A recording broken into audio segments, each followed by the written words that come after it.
अस्सलाम वालेकुम। तो जनाब चांद रात पर हम निकल पड़े थे जानवरों की रौनक देखने। वाह, यहाँ तो चांद रात की रौनक ही अलग है। माशाअल्लाह, कितने खूबसूरत कुर्बानी के जानवर हैं, आप भी देखिए। हर जानवर अपनी जगह ख़ास लग रहा है और लोग भी उन्हें देखने के लिए रुक रहे हैं।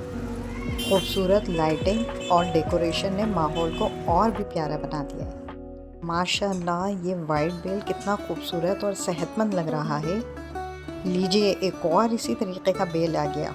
अरे वाह, यहाँ तो सारे ही माशाअल्लाह से एक से बढ़कर एक सेहतमंद बेल हैं वाइट में। सुभान अल्लाह, ये वाइट बेल अपनी शानदार पर्सनैलिटी की वजह से सबकी तवज्जो अपनी तरफ खींच रहे हैं।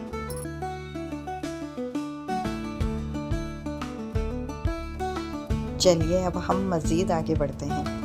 जैसे जैसे आगे बढ़ते जा रहे हैं, रौनक और भी बढ़ती जा रही है। हर तरफ लोगों का रश, कुर्बानी के जानवर और ईद की तैयारी का खूबसूरत माहौल नज़र आ रहा है।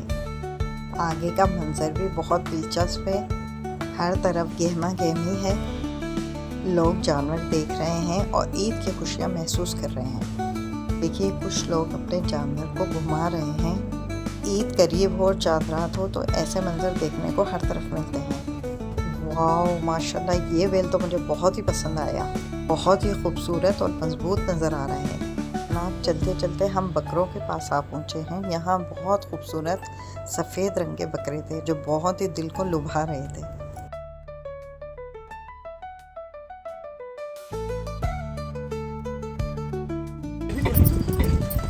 मारेंगे तो नहीं है।